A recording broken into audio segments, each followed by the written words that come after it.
Welcome to Alien Adventures in Art. So, I have created some really ugly things today. I absolutely hate them. And what I'm going to do with them is cut them up into cards and send them off to really cool friends. And I know exactly which one I'll send one to first, Dawn. And so, in a challenge that Dawn and I decided to accept for each other is we would create reactionary art reacting to the world today, because there are so many reactions worthy of being expressed. So here we go. This is the dark side of an alien growth, and I'm gonna keep that because I want to put a background on it. You can see how that is, those green things coming up. It's all like happy little aliens. But here we go. I'm going to create a dark background, and then I'll stamp it with something else. Okay, so that's the whole goal here. This is almost black. It has a lot of blue in it because I mixed it up special to go with something else. I'm going to tell you a secret that I paid like $33,000 for, and that is, if you want a color to go with something that you've already painted and you want to add something to it, make sure you mix the main color in with that color.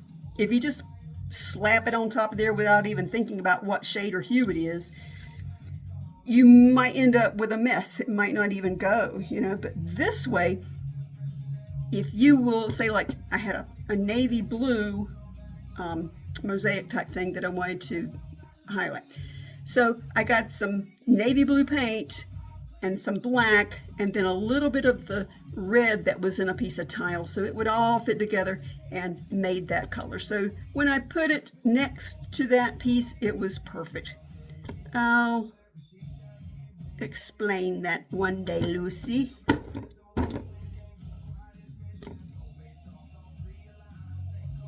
I'm wiping this stuff off every time I go over it because I don't want it to be too painty.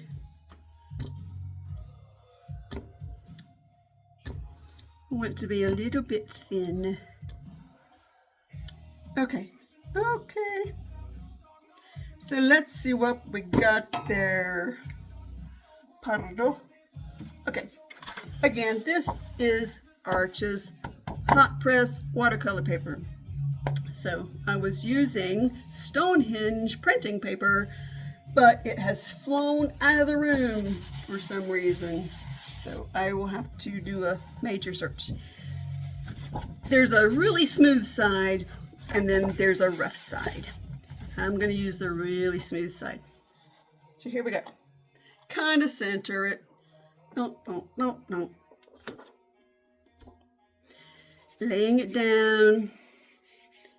Gently pressing on it. Don't bully it. If you push down too much, it'll spread, it'll slide on the page and create something you might not want. It definitely won't pick up. It won't express what shows on the gel plate. Instead, it'll show something like this, where those paint pieces have slid down, that you can tell which direction I slid it in. And in fact, it's all through everything. It kind of looks like a paper marbling project, but that's not what it was supposed to be. So, intent is everything. Be gentle. Be authentic. Stay true to your goal. And let's see what we got. Okay, here we go. Okay, good. I've got a good adhesion. It's pulling up the paint. You can feel it when you pull that paint up. When you pull that paper up, you'll know if it's got that paint on it or not. That's pretty colorful, and that's pretty cool. However, I can see a line right here. That's where I hesitated. So don't hesitate when you pull your piece of paper up. but I really like this section right in there. That's really pretty. So I'll probably cut this up and make some cards with my stamps. I hand carved some stamps. I get these little linoleum tiles, linoleum blocks, and then I carved them myself. I carved a crow, and actually carved a few crows.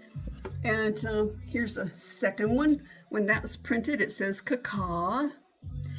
And then this one has a little crown because he is so royal. So thank you so much for tuning in. If you don't like it, I don't give a